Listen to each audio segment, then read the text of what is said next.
My name is Jonah Jonathan, and welcome once again to the Jazz Musician's Voice. Today I'm presenting a wonderful interview I did with a well-known journalist, just somebody that I didn't know of. This guy was a radio personality in Canada before I was even born, interviewing many, many musicians. His name is Arnold Schwisberg, and in fact, he's also a well-known lawyer in Canada. He made his living that way, even though he is a journalist and music producer and record producer, and all-around personality. So we sat down to discuss a little bit about his life and what he's up to. We did this in like one of the main venues of the Montreal International Jazz Festival. He was gracious enough to give us his time, and I think you guys will really enjoy this interview. So check him out, look him up, and stay tuned for future interviews. We've got a lot more coming. And once again, my name is Jonah Jonathan, and you're watching the Jazz Musician's Voice. All right. So, ladies and gentlemen, today I'm here with a great jazz journalist. A lot of people might not know who he is because he was more active in like the 80s, like 70s, 80s, 90s, right? Canadian jazz journalist, Arnold Schwisberg. Arnold was telling me he's got like interviews with some of the biggest names in this music. You know, name a few of the people you've interviewed. Well, thanks for having me, Jonah. Let me give you a bit of my background. Back in the 80s, and this is all pre-internet, understand. I was in college and I had a jazz radio program that was very successful in Canada. And by the time I was in my mid-20s, it was syndicated on over 65 stations weekly. So I had, in its heyday, over 2 million listeners a week. Wow. And from that, I was approached by Universal Music, and they asked me to turn the radio program, which was called Jazz Inspiration, into a record label. And so that's what we did, and I ended up producing 36 records for Universal Music. So although you may not know my name, if any of your listeners Googled Jazz Inspiration Records, they'd probably come up with a lot of my artists. The most prominent of which is a guitarist named Warren Lofsky, who's best well known for being Oscar Peterson's guitar player. But back in the radio days, I used to come to the Montreal Jazz Festival, which is where we're sitting, by the way, right in the heart of the Montreal Jazz Festival. And I was fortunate to interview virtually everybody in the world of jazz. I've done over 300 interviews with some of the biggest jazz artists in the world, many of whom have now passed on. Yeah, man, it's incredible you're telling me some of the people you interviewed, and like, I think we're living in just like such a different age now. Like, if you haven't gone to school for jazz, like especially for jazz history and research or anything like that, you might gloss over. Like, I used to go to the Institute of Jazz Studies at Rutgers University, and we had like Dan Morgenstern, and we had Ed Berger, and we had Lewis Porter, and all of those guys would know. But these younger guys who are on Spotify and Apple Music have no idea about what it used to be, the jazz world and the radio world. And I guess like my coming to New York, I had a little bit of taste because I listened to like Phil Schaap, WKCR, Bird Flight. Sometimes I was just driving at 5 in the morning and I'm flipping the stations, and all of a sudden I'm hearing Bird, and then there's a guy, Phil Schaap, and he's talking a little longer than I'm used to. Or I'll turn on WBGO Jazz and hear that in New York, which is a big thing. But yeah, in terms of like now, everything is like digital, online. You might not even know about things. And now we're talking about like taking your shows, that archive, and getting that digitalized so people can eventually listen to it, you know? Absolutely. Well, let me tell you a couple of great stories, because we're here in Montreal. So earlier this week, we had a Brazilian piano player, Eliane Elias, do a fabulous show here with Mark Johnson on bass and a newcomer from Brazil on drums. And I've known Eliane over the years. I interviewed her many times. The first time I interviewed Eliane was actually very close to where we're sitting right now. at a venue in Montreal called Salle Wilfrid Pelletier. And she was playing with a group called Steps Ahead, which many of your listeners and viewers may remember, led by Mike Manieri, with Michael Brecker on saxophone, the late great Michael Brecker, and Randy Brecker on trumpet. She was married to Randy. They were newlywed. And Eliane was quite young at the time. She was, I believe, 21 years old. And after the show, because I had this exclusive interview, they put Eliane, myself, and Randy in what was practically a broom closet. It was so small, our knees were touching each other as the three of us were interviewing. And Randy's quite forceful, so he was the dominant voice during the interview. And Eliane was a little bit subservient to him. So on instinct, I changed the subject matter into how difficult it must be for a married couple to tour together on the road, and how did they manage their young children at home? Because they had a very young son and daughter who are now fully grown. But that's when Eliane lit up and started talking to me about the rigors of the road and the challenge of being a mother to young children and pursuing a jazz career. And what was supposed to be a 20-minute interview turned into an hour and 15 minutes. And it was one of those interviews that I'll always remember as being amongst the best I've ever done here, because we were able to get into the human side of what it means to be a jazz musician. And for me, that's part of the fascination when I get to interview all of these great names, is to be able to bring out of them the personal element, instead of just the routine question, who's influenced you? I mean, what musician hasn't heard that question and has a stock answer ready? The key is, I always thought, to bring out the personal element in whoever it is that I'm interviewing.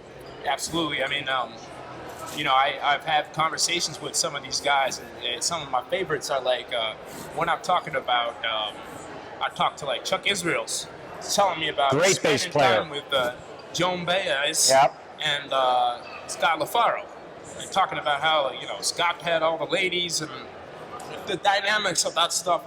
These are the the late 50s, and it's just incredible to hear these kind of stories, because like for us young people, there's a lot of analogies that can be made between growing up stories. Like we could make analogies with these guys and relate to them. Oh, well, when I was doing it, this is how it was, and now when you're doing it, this is how it is.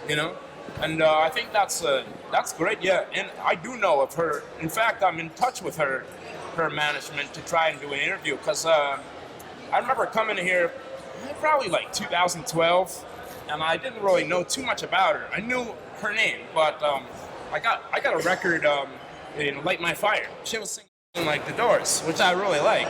And, she performed that. That's great, because like Mark Johnson is one of the greatest bass players of all time. I mean, like, I've got his book, like Solo Concepts. Like, he's playing on top of this Chuck Scher stuff and just incredible bass solos. I asked like Mulgrew Miller what he thought about Mark Johnson. He's like obvious talent, and he's the guy who's played with every bass player. He played with Ron, he played with Niels Henning Ørsted Peterson. So like to have Mark Johnson and Eliane Elias, they're both musicians of the highest caliber, and there's a lot of marriages like that in jazz. You look at for example, Bill Charlap and Rini Rosnes. There are those kind of relationships, and they're fascinating to analyze. Absolutely. Another great example is earlier in the week, Tuck and Patty were supposed to have come to Montreal, and unfortunately, like hundreds of thousands of people all over North America and the world right now, their plane was canceled, so they couldn't make the concert. But I remember interviewing Tuck and Patty years ago when they first came to Montreal, and we went up to their hotel. So I was in a hotel room with Tuck and Patty. Maybe that wouldn't be so frequent these days as for an artist to actually invite you up to their hotel room. But we went up to their hotel room, and they served wine and cheese, and we had a little party. They were just married at the time, and it was very clear that they were very much in love. and they were dedicating their career to growing together as artists. And once again, that was my angle, was how is your personal relationship a reflection of your music, Oh yeah. and vice versa. I'll tell you, like, some of my favorite interviews that I've done, the people I interview, they follow up, or their children follow up after. For example, I used to play with a guy named Randy Kay, who was a drummer who worked with Jimi Hendrix when Hendrix was living in the rented With Noel mansion. Redding. Not with Noel. He was with another bass player. I can't remember the name. But my point is, Randy, he was a jazz cat, and he taught me a little bit, and he died. Like, he was an alcoholic, just didn't live a healthy lifestyle, died. Before I could even really come to prominence as being known as a bass player in New York. So I did a little tribute to him once on his birthday, and his son reached out to me, Justin. And Justin reached out, oh, I'm making a documentary about my dad. I'd like to have you speak, and we could talk about my dad more. And then all of a sudden, he's sharing with me these recordings with Jimi Hendrix, and like, incredible things. And believe it or not, it's not the first time I got a recording with Jimi Hendrix, because I did an interview with Dave Holland, and he's like, oh yeah, by the way, I played on this with Hendrix. I've got a jam with Dave Holland and Jimi Hendrix. For myself, that's amazing, and it's incredible because I got into this music listening to Jimi Hendrix. Never would I have thought of that I would actually meet people who had played with Hendrix. You know?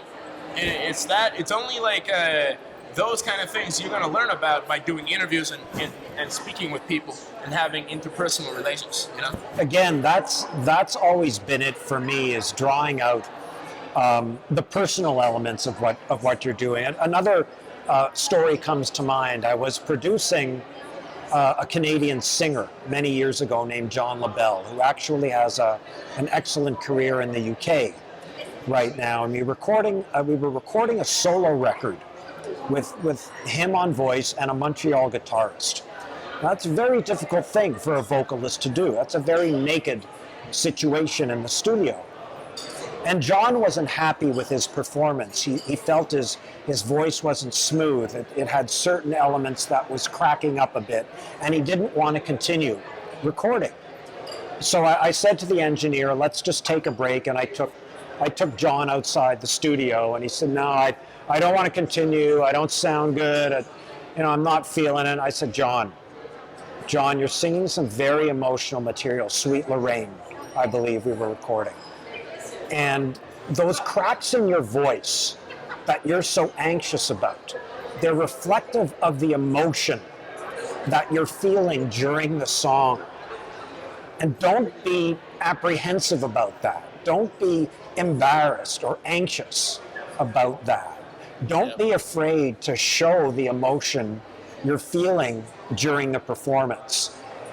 And he thought about that for a minute and stroked his chin a little bit and said, I'm going to try that. We went back in and we knocked off the rest of the record nonstop. And it was fantastic. So it's just another example, I feel, about how personal passion and an individualized approach to the music is so good. Well, let me ask you this, okay? For myself, a lot of the interviews that I got were with famous people. They don't just come free. It used to be that you had to pay something to do an interview, or you had to do something, like a favor. So, for example, for myself, I had to, Mr. Carter, Ron Carter, I had to do some chores for him in his apartment. I had to move some records, I had to do a thing or two, and it was like about 6 months before he actually agreed to do an interview.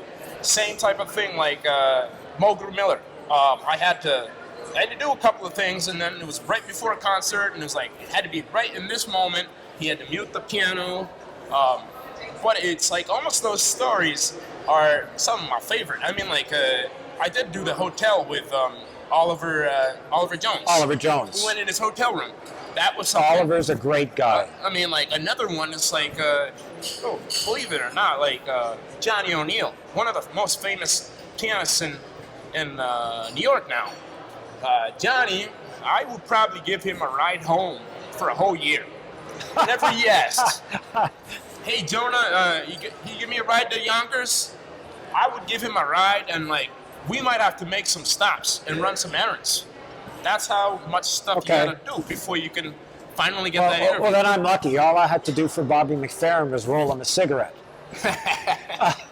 Listen, here's a good story for you. Back in the beginning, everybody knows Kenny G, right? Yep. Kenny G. Kenny G. Well, what people don't know, actually, his name is Kenny Gorlick. Gorlick. Yeah. He's a nice Jewish fellow, grew up in Seattle, and his mother made him become an accountant. Yes, Kenny G is an accountant by trade. Why? Because his mother said, you've got to have something to fall back on. So the first time I interviewed Kenny G, he had just scored with this big single on the radio, but the whole world of jazz was against him. No, Kenny G, that's not jazz. That's not jazz. Yep. And our first interview, we were talking about how he was very saddened by that because he considered himself a true jazz player. And yet the whole world of jazz was turning on him because of his success playing what we now call smooth jazz. Back then there was no label for it. It was elevator music. Yep. But now it's smooth jazz, and Kenny G is a proponent of that. So he asked how I could help. And I said, well, I'm interviewing Michael Brecker next week. I'm going to ask Michael Brecker what he thinks of you. Now, I'd interviewed Michael before, and he was a great guy. He was taken from us far too soon. Yep. Very, very nice, soft-spoken guy, and a monster of a sax player. Saxophone. So I'm interviewing Michael, and we're sitting in his hotel room just chatting. And I said, well, what do you think of Kenny G? I mean, the whole jazz world is ragging on Kenny G, and I say that that's not jazz and he can't play. And Michael, really, to be honest, never had anything bad to say about anybody. He looked at me and he said, well, Arnie, I'll tell you, I've tried to circular breathe like him, and I can't do it. Okay, so this is Michael Brecker, the preeminent saxophonist of his generation. Right. Who honestly says, Arnie, I have tried, I can't do it. And as far as I'm concerned, that cat can play. Okay, so just that part of the interview, as far as I'm concerned, that cat can play, I put that on radio. Yeah. And millions of people heard Michael Brecker say, that cat can play. Yeah. So I gave Kenny G a little bit of respect, and here's the end of the story. The next time I saw him, he was playing a sellout show here in Montreal. And if you've ever seen Kenny G play, you'll know that he'll come out into the audience. He's got like a remote mic on his sax, and he'll come out into the audience, and he'll walk around doing his circular breathing thing. And it's quite impressive. So I was sitting in the center of the row. He came through the entire row, playing and playing and playing, and shook my hand as he's playing. And for me, that was great. That was like him saying, I appreciate what you did. And a similar story, if I can quickly tell you another one, because we were touching on Bobby Mcferin. I had interviewed Bobby Mcferin. Again, he was playing a sellout show right there at Salle Wilfrid Pelletier here in Montreal. And the night before, I was in Toronto, and I'd interviewed Tony Bennett. And Tony Bennett had done something amazing at the end of his show. He put his musicians off the stage. He asked them to leave the stage. He set his mic down on the floor. He came up to the lip of the stage and sang Sophisticated Lady with no mic into a massive concert hall. I mean, we're talking 5,500 people. And you could hear a pin drop. It was, to this day, one of the most impressive things I've ever seen in a live show. Oh, yeah. And so the following evening, I'm here in Montreal interviewing Bobby Mcferin, and we're having supper. And I said, Bobby, I was interviewing Tony Bennett just last night in Toronto, and I told Bobby what Tony had done with Sophisticated Lady. And Bobby said, no, I could never do that. I'm too scared to do that. Tony Bennett, he's the man, I can't do that. Well, later that night, after a standing ovation, I was standing in the side stage. And he came up to me, he was all sweaty with big eyes. I'm going to do it, I'm going to do it, I'm going to do it. I had no idea what he was going to do. He put the mic down, sat on the lip of the stage, and sang Somewhere Over the Rainbow. And if you've been to a Bobby Mcferin concert, you know he's doing a lot of vocal techniques, and he's slapping his chest and he's popping and he's grooving. Not with this song. He sang Somewhere Over the Rainbow, pure, clean, unembellished. And again, you could hear a pin drop. And after he did that, people were screaming. They were jumping up and down in their chairs. And he's running around the stage, dripping sweat. And he comes over to me, gives me a big hug and a big sloppy kiss. I did it, I did it. And to this day, again, if you go to a Bobby Mcferin concert, that's almost part of his thing. He'll end the show by singing something just straight without a microphone. Yeah, I mean, it takes a lot of work, but it is possible. I mean, like those opera singers back in the 1700s, you know, singing that Mozart stuff, that's a cappella. There was no microphone. So, like, yeah, it's great to see those artists, like, extending themselves. And I'm glad you inspired, you know. That's right, my friend. That's the best thing about us, what we do as journalists. If we can inspire the artists that we're interviewing and get them to think about doing something that they had never done before and never thought of doing before, that is the greatest reward that we can get as a jazz journalist. And, you know, I want to talk about another topic, if we will.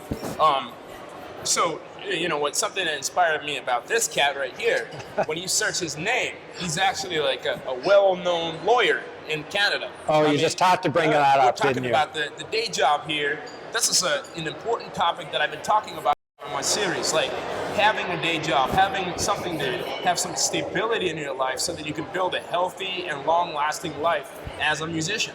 Because a lot of these young musicians that I knew when I was in New York are hustling on the scene, playing in the subway, freezing themselves, and then you see our peers like our brother Roy Hargrove working his butt off, 49 years old, dead.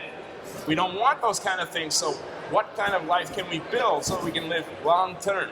And so I want to have you talk a little bit about, like, how did you get into being a lawyer? Like, how does it support what it is you do and your love for music? Wow, that's a question. When I was young, I grew up in Boston, and I was a child prodigy on the violin. I played in the Boston Junior Symphony when I was in 3rd grade. I was the youngest member of the BSO, the junior BSO. And my teacher, a wonderful lady by the name of Carol Seitz, was the second violinist of the BSO, and she taught at the New England Conservatory of Music, where I studied. But, you know, Jonah, back in the 60s, I guess I'm dating myself a bit, I don't think parents were perhaps as open as they are now to their children exploring careers that they love. So they wouldn't let me become a musician. It was always I had to do something respectable.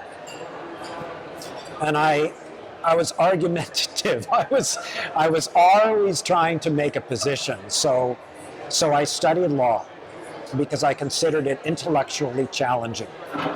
And yes, it was that. But it did allow me a foundation to pursue all these other things that I love to do. Jazz radio became jazz television. I spent 4 years with Bet on Jazz, if anybody remembers Bet on Jazz, Black Entertainment Television. I was the only white face on BET for 4 years. And then I produced records.